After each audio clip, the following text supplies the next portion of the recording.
శ్రీ గురుభ్యో నమః. శ్రీమాత్రే నమః. మా భక్తి టీవీని ప్రోత్సహిస్తున్నటువంటి మా ప్రేక్షకులందరికీ ధన్యవాదాలు తెలియజేస్తూ 14 డిసెంబర్ నుంచి 20 డిసెంబర్ వరకు గల కాలానికి రాశి ఫలితాలు తెలియచెప్పుకుందాము. ముందుగా గ్రహస్థితులు. మిథున రాశిలో గురువు గారు వక్రించున్నారు. కేతువు సింహరాశిలో, చంద్రుడు కన్యా రాశిలో, రవి బుధ శుక్రులు వృశ్చిక రాశిలో, కుజుడు ధనస్సు రాశిలో, రాహు కుంభరాశిలో, శని గారి యొక్క స్థితి మీనరాశిలో.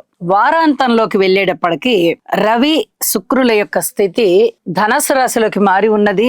అలాగే చంద్రుని యొక్క స్థితి కూడా ధనస్సు రాశిలోకి మారి ఉన్నది. ఈ 3 గ్రహాల యొక్క సంచారము మారి ఉన్నది. అయితే గ్రహ సమ్మేళనాల యొక్క ఫలితాలు ఏమిటి అంటే, రవి బుధ శుక్రుల యొక్క స్థితి వృశ్చిక రాశిలో ఉంటూ ఉన్నది. అయితే వృశ్చిక రాశిలో రవి బుధుల యొక్క స్థితి ఇది బుధాదిత్య యోగాన్ని ఇస్తుంది. అన్ని రాశుల వారికి కూడా ఇది మంచిగానే ఉంటుంది. కొన్ని రాశుల వారికి చాలా అత్యద్భుతమైన ఫలితాలు ఉంటూ ఉండగా యోగం అనేది ఒకటి కలుగుతుంది. బుధాదిత్యులు ఇద్దరు కలిసినప్పుడు దాని వల్ల చాలా వరకు మంచి ఫలితాలు ఉంటాయి. అలాగే శుక్రాచార్యుల వారు రవి బుధులతో కలిసి వృశ్చిక రాశిలో ఉండడం వల్ల ఈ యూరినరీ ప్రాబ్లమ్స్ కొద్దిగా ఎక్కువగా ఉండడం, ఏదైనా ఇచ్చింగ్ ప్రాబ్లం గానీ లేదా యూరిన్ కి వెళ్లేటటువంటి పరిస్థితులు ఎక్కువ సార్లు కలగడం గానీ, ఇలా ఏదో ఒక రకంగా ఆ యూరిన్ కి సంబంధించినటువంటి ఇబ్బంది పెట్టే పరిస్థితి ఈ గ్రహస్థితి. కుజుని యొక్క శుక్రుని యొక్క స్తోత్ర పారాయణలు ఎక్కువగా చేసుకోవడం వల్ల చాలా వరకు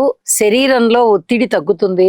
దానివల్ల మంచి జరిగే అవకాశం ఉంది అని చెప్పి తెలియజేస్తున్నాను. ఇక దృష్టుల ఫలితాలను తీసుకున్నట్టయితే, గురు కుజుల పరస్పర దృష్టి విశేషము కొన్ని మంచి పనులు జరగడానికి ఆలస్యం అవుతుంది. కొంత దూకుడుగా ఉండే స్వభావం అరికట్టబడుతుంది. ఈ రెండు కూడా పరస్పరంగా పనిచేస్తూ ఉంటాయి. అలాగే కుజుని యొక్క దృష్టి శనిగారి మీద, శనిగారి యొక్క దృష్టి కుజుడి మీద పడుతూ ఉండడం వల్ల చాలా మందికి ఈ గ్రహస్థితి ఉంటూ ఉంటుంది. కుజ శనుల పరస్పర దృష్టి గాని లేదా విశేష దృష్టులు శనిగారివి 3, 7, 10 అలాగే కుజుడివి 4, 7, 8 ఈ దృష్టులలో కుజ శనులు ఉన్నట్లయితే చాలా వరకు ప్రయాణాలలో ఇబ్బందులు, అనారోగ్య సమస్యలు, అలాగే భూమి తగాదాలు, ఫ్యాక్టరీలలో ఇంకా ఇతరత్ర ఉద్యోగాలలో ఇలాంటి వాటికి సంబంధించి కొంచెం తగాదాలు ఉండడానికి, ఆరోగ్యానికి సంబంధించి కూడా కొంచెం శారీరకమైన అనారోగ్యం ఉండడానికి కూడా అవకాశం ఉంది. ఇక్కడ వైద్య సేవలు అవసరం అవుతాయి, ఔషధ సేవ అవసరం అవుతుంది. ప్రయాణాల విషయంలో అధిక జాగ్రత్తలు తీసుకోండి. వాహనాల విషయంలో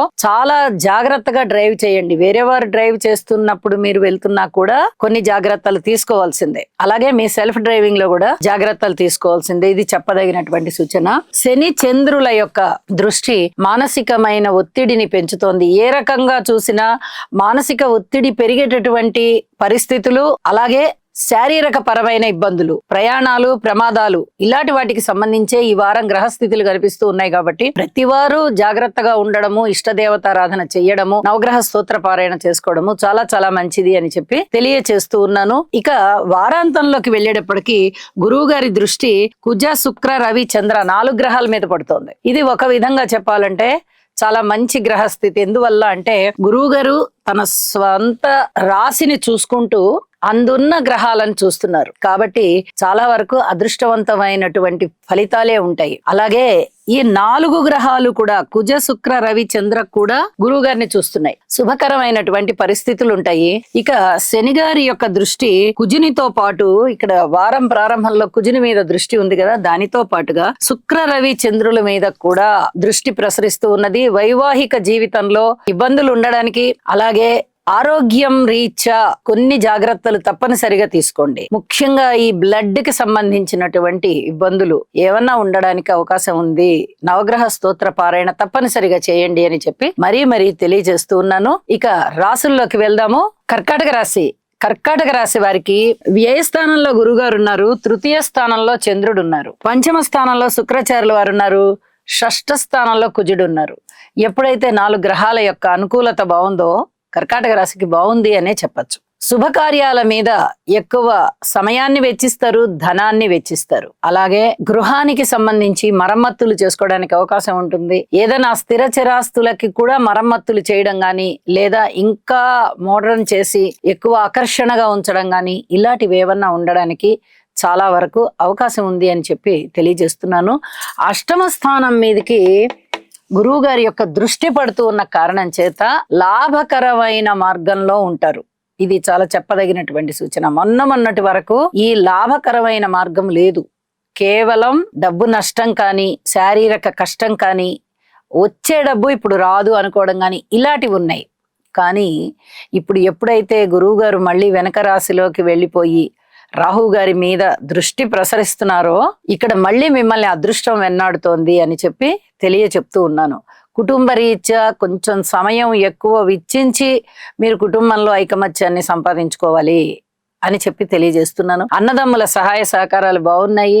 మనోబలం బాగా దృఢపడుతోంది. అలాగే సంతాన రీత్యా పూర్వం కన్నా ఇప్పుడు చాలా మేలైన పరిస్థితులు ఏర్పడుతున్నాయి. అలాగే ఊహించని విధంగా ధన లాభాలు వస్తున్నాయి. ఇక్కడ ఎప్పుడైతే షష్ఠ స్థానంలో కుజుడు ఉండి గురువు గారి యొక్క దృష్టిలో ఉన్నారో, వాహనాల వల్ల లాభాలు ఉంటాయి, శత్రువులు తగ్గిపోతారు, మిత్రులు అవుతారు, వినోద కాలక్షేపాలు కూడా ఎక్కువగా ఉంటాయి. చాలా వరకు మీకు సంతోషం అనేది వెల్లివిరుస్తూ ఉంటుంది. భూమికి సంబంధించిన లాభాలు కూడా బాగా వచ్చేటట్టుగా ఉన్నాయి. అయితే భూమికి సంబంధించిన తగాదాలు ఎవరికైనా ఉన్నట్టయితే మటుకు, కోర్టులో కేసులు ఉంటే మటుకు జాగ్రత్తగా ఉండాలి. ఇది చెప్పదగినటువంటి సూచనగా తెలియచేస్తూ ఉన్నాను. ఇక వివాహాది శుభకార్యాలు కుదిరేటటువంటి పరిస్థితి. అయితే ఇప్పటి వరకు ఎవరి వైవాహిక జీవితంలోనైనా చిన్నపాటి ఆటంకాలు కనిపిస్తున్నాయండి, మాకు భార్యాభర్తల మధ్య అనుకూలత లేదండి అనుకునే పక్షంలో ఇప్పుడు కూడా ఇలాంటి ఇబ్బందులే ఉండడానికి అవకాశం ఉంది. కుజ రాహుల మధ్య పాపార్గళ పడి ఉంది కర్కాటక రాశి వారికి సప్తమ స్థానం. ఇది చాలా చాలా జాగ్రత్తగా మీరు హ్యాండిల్ చేసుకోవాల్సినటువంటి విషయం అన్నమాట. కాబట్టి వారం రోజుల ఈ వారాంతానికి మళ్ళీ వచ్చేటప్పటికి 4 గ్రహాలు వచ్చేస్తున్నాయి కాబట్టి పర్వాలేదు. మళ్ళీ ఆ పాపార్గళ అనేది కొంచెం తగ్గుముఖం పడుతుంది, తక్కువ ఫలితాలు వస్తాయి అన్నమాట. అప్పటి వరకు కొన్ని రకాలైనటువంటి జాగ్రత్తలు తీసుకోండి. మౌనంగా ఉండడము ముఖ్యంగా, ఎక్కువ ఒక మాటకి 4 మాటలు చెప్పకుండా ఏదో ఒక మాటకి క్లుప్తంగా జవాబు చెప్పి ఊరుకోవడము, ఇలాంటివి చేస్తూ వెళ్ళాలి. ఇది చెప్పదగినటువంటి సూచన. అలాగే లలిత సహస్రనామ పారాయణ తప్పనిసరిగా చేసుకోండి. ఇది భర్త గారికి సంబంధించినటువంటి అంశం కాబట్టి లలితకి పూజ చేసుకున్నా, ధ్యానం చేసుకున్నా చాలా వరకు మంచి ఫలితాలు ఉంటాయి. మనస్సు చాలా ప్రశాంతంగా ఉంటుంది అని చెప్పి తెలియచేస్తూ ఉన్నాను. అలాగే కార్మికులు, కర్షకులు, నేత పనివారు, చేతి వృత్తుల వారు, ఇత్యాది వారందరూ బాగున్నారు. ఉద్యోగ జీవితంలో కూడా మీరు ఓర్పు కలిగి ఉండాలి అని చెప్పి తెలియజేస్తూ ఉన్నాను. ఇక వారాంతంలోకి వెళ్ళేటప్పటికి షష్ఠ స్థానంలోకి రవి, చంద్ర ఈ 2 గ్రహాలు వచ్చాయి కుజుడితో పాటుగా. శుక్రాచార్యుల వారు ఏమీ ఫలితం ఇవ్వరు, 6వ స్థానంలో శుభ ఫలితం ఇవ్వరు. కానీ మిగతా 3 గ్రహాలు ఇస్తాయి కదా, చాలా అద్భుతమైన విజయ అవకాశాలు మీ సొంతం అవుతాయి. స్త్రీలు బాగుంటారు, విద్యార్థులు బాగుంటారు. ఇక అన్ని డివిజన్స్ వారికి కూడా సంతోషం అనేది చాలా బాగుంటుంది అని చెప్పి తెలియజేస్తున్నాను. చెప్పిన పరిహారాల విషయంలో అయితే తప్పనిసరిగా పాటించండి. మరింతగా అభివృద్ధి ఉంటుంది, మరింతగా మానసిక ప్రశాంతత ఉంటుంది, మరింతగా ఆర్థిక అభివృద్ధికి మీరు పాటుపడతారు, ఫలితాలు సంపాదిస్తారు. శుభం.